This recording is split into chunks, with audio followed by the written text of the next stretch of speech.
Hello, and welcome to the Family Storytime Podcast. I'm your host, Amanda Hayes, and with me today are Aubrey Adrianson and David Curry. Today, I am going to be retelling the story of creation, and Aubrey and Dave will react to the story in ways that we've all either seen children react to this story or in ways we believe children react to this story typically. The purpose of the show is to point out some problems in these kinds of stories and how they're not useful in teaching children morals or important life lessons, while having a little immature fun at the same time. Today's story will be retold in part from Bible Hub. You can find a link to the story from Bible Hub on the Godless Family website. And okay, so let's talk about creation. This is how it goes. In the beginning, there was God. Just God, God alone, all by himself. And he decided he didn't want to be alone. So in the beginning, before the earth was formed, God said, "Let there be light." And all of a sudden, out of nowhere, there was light. It was amazing.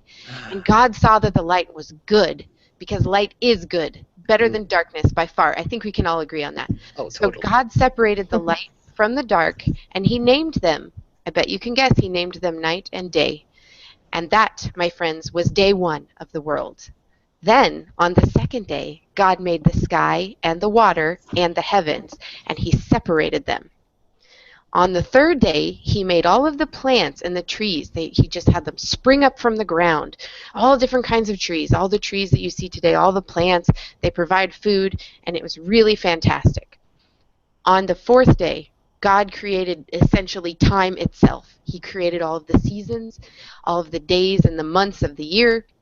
He also made the sun and the moon and all of the stars in the sky simply to give the earth more light. So the fourth day was really busy time for God, really complex stuff on the fourth day. On the fifth day, he created lots of different animals, specifically from the water, even sea monsters. Sea monsters is mentioned specifically, so remember sea monsters. And he also created birds to fly around that day. All kinds of birds. Birds on birds on birds. Tons of birds. And he blessed them, both the sea monsters and the birds. Then he made all of the rest of the animals in the world, the cows and the spiders and all other kinds of animals, the beasts. He probably made like the dolphins and the badgers that day, probably all the animals, anything you can think of. Then God made man, humans, us, to rule over all of the fish in the sea, the birds in the sky, the cows, and the beasts. He made man from the dust in the ground. And when man said that he wanted a companion, God took one of the man's ribs while he was sleeping, just removed it, took it right out, and he made a woman from that rib. Um, because that's just what you do. You make people out of ribs. And he told them to have lots of babies together and to have their babies have babies together to populate the whole earth. And he gave them all of the plants and animals that he created before to rule over and eat so that they could survive. And that was the sixth day. And after 6 long days of tireless working, God was exhausted, and he was like, "Dude, I need a rest." So the seventh day, he decided to rest. He didn't do anything. He just chilled. And he decided to make that seventh day of resting holy. And so now I think that's why a lot of people just chill out on Sundays, because God said, look, you got to rest at some point. And that's essentially the story of creation. That was the first 7 days of the earth. All right. Anybody have any questions? Maybe if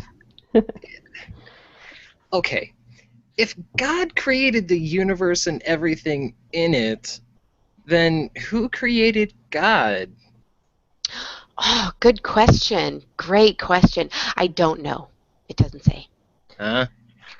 If God created the sun on the fourth day, then how did 4 days pass? I mean, don't we know it's a new day because the sun rises and sets? That's a good And point. isn't the sun a star? Why didn't he make the sun when he made all the other stars? Wow, those are also really, really good questions.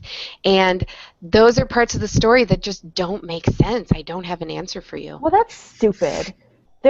Is there any evidence that this actually ever happened? No.